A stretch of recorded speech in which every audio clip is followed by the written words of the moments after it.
मुंबई की वो शाम कुछ अलग ही थी। बाहर जोरों की बारिश हो रही थी। पुलिस कमिश्नर ऑफिस की खिड़की से बाहर देखो तो सिर्फ पानी और गाड़ियों की लाल पीली बत्तियां दिख रही थी।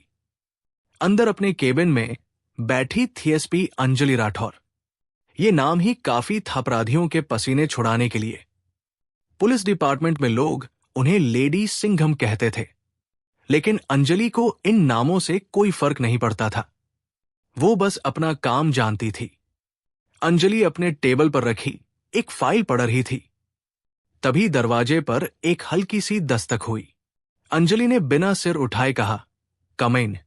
हवलदार पाटिल अंदर आया। वो थोड़ा हिचकिचा रहा था। मैडम, एक औरत आई है। बहुत रो रही है। कह रही है आपसे ही मिलना है।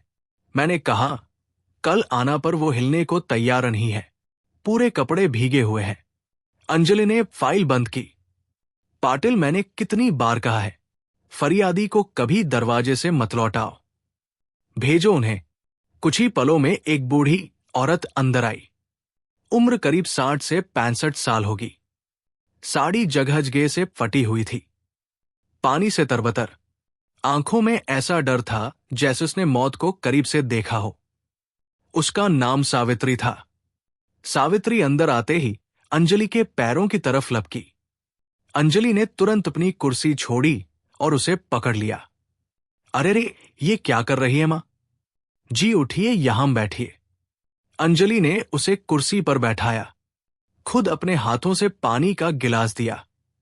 सावित्री के हाथ इतना कांप रहे थे कि पानी छलककर फर्श पर गिर गया।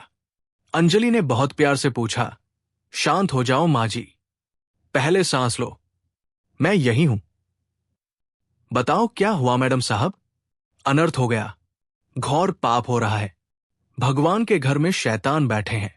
मेरी मदद करो, वरना वो बच्चियां मर जाएंगी। अंजलि भी हैरान गई। कौन बच्चियां? कहां की बात कर रही हैं आप? सावित्री ने रोते हुए कहा, नारी छाया सुधार गृह शहर के बाहर जोबना है। मैं वहां सफाई का काम करती हूं। मैडम, दुनिया को लगता है वो अनाथ और बेसहारा लड़कियों का आसरा है, पर वो आसरा नहीं, वो नर्क है मैडम, नर्क। अंजलि ने पाटिल को इशारा किया कि दरवाजा बंद कर दे।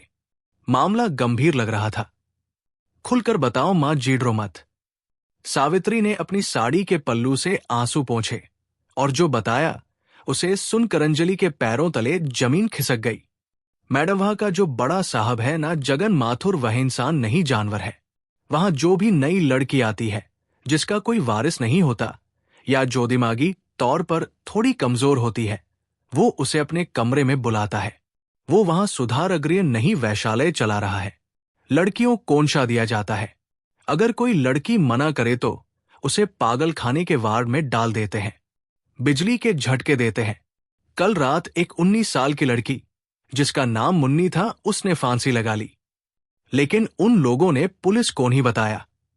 रात के अंधेरे में उसकी लाश को पीछे के नाले में फेंकवा दिया। मैंने अपनी आंखों से देखा है मैडम। सावित्री अब फूट फूट कर रो रही थी। मुझे भी धमकी दी है। कहा है कि अगर मुंह खोला तो चोरी के इल्जाम में जेल भिजवा देंगे। पर मुझे अपनी चिंता नहीं मैडम।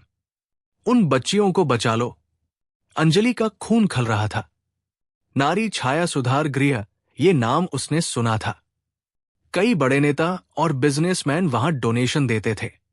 शहर में जगन माथुर की इज्जत एक समाज सेवक की थी। अंजलि ने कड़क आवाज में कहा, पाटिल, गाड़ी निकालो और टीम को तैयार रहने को बोलो। लेकिन अगले ही पल अंजलि रुक गई। उन्होंने सावित्री की तरफ देखा। अगर वह भी पुलिस फोर्स के साथ वहां जाती है तो क्या होगा? का जगन माथुर बहुत चालाक है। उसके पास बड़े लोगों का पावर है। वो सबूत मिटा देगा, सीसीटीवी फुटेज डिलीट कर देगा, लड़कियों को डराकर चुप करा देगा और बिना सबूत के कोर्ट उसे छोड़ देगा। नहीं, सीधे वार करना बेवकूफी होगी। अंजलि ने गहरी सांस ली। पाटिल, रुको, रेड अभी नहीं होगी। पाटिल हैरान था। शेर का शिकार करना है तो जाल बिछाना होगा। पाटिल, अगर हम वर्दी मेंगे तो वो संभल जाएंगे। हमें उनके बीच जाना होगा। उनके जैसा बनकर अंजलि की आंखों में एक खतरनाक चमक आ गई थी। उन्होंने ठान लिया था, पाप को मिटाना है तो पापी के घर में घुसना होगा। अगले 2 दिन अंजलि ऑफिस नहीं गई। उसने एक गुप्त मिशन तैयार किया। इस मिशन के बारे में सिर्फ कमिश्नर सर और अंजलि की भरोसेमंद टीम के 2 लोग, इंस्पेक्टर शिंद और हवलदार पाटिल को पता था। अंजलि ने अपना हुलिया पूरी तरह बदल लिया। वो खूबसूरत कड़क एसपी अंजलि राठौर अब नहीं रही थी। उसने अपने बालों को गंदा किया, तेल लगाकर चिपका लिया, एक पुरानी मैली कुचैली साड़ी पहनी जिसे जगह जगह सेफार दिया गया था। चेहरे पर कालिक और धूल मली। उसने अपना नया नाम रखा कमली, एक मानसिक रूप से बीमार लावारिस औरत।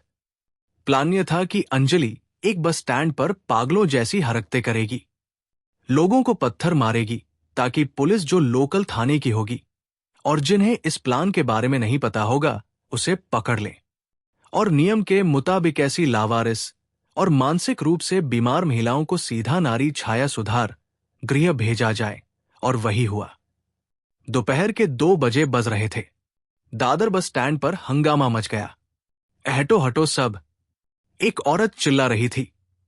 वो हवा में हाथ नचा रही थी, कभी हंसती कभी रोती। ये कमली थी। उसने वहां खड़े एक फल वाले का ठेला पलट दिया। लोग डर के मारे भागने लगे। किसी ने चिल्लाया, पुलिस को बुलाओ या पागल मार देगी किसी को।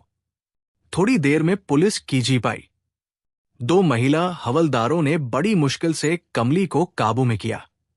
छोड़ो मुझे मेरे राजा के पास जाना है, मेरा राजा आएगा।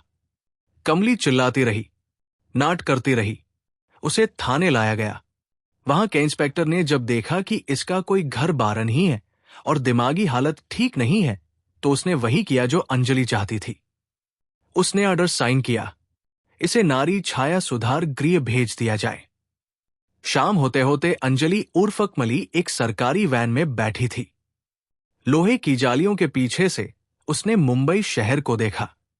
उसका दिल जोर से धड़क रहा था। उसे डर अपने लिए नहीं था, डर यह था कि कहीं उसकी एक्टिंग में कोई कमी ना रह जाए। उसके ब्लाउज के अंदर सिलाई में एक बहुत ही बारीक बटन कैमरा छिपा हुआ था और उसकी साड़ी के कॉलम में एक माइक्रोचिप जैसा माइक्रोफोन था। वैन रुकी, सामने एक बड़ी पुरानी हवेली जैसी इमारत थी। बाहर बोर्ड लगा था, नारी छाया सुधार गृह। गेट खुला। अंजलि को वैन से उतारकर अंदर धक्का दिया गया। एक गार्ड ने उसे कोहनी मारी, चल अंदर नौटंकी। अंजलि लड़खड़ा,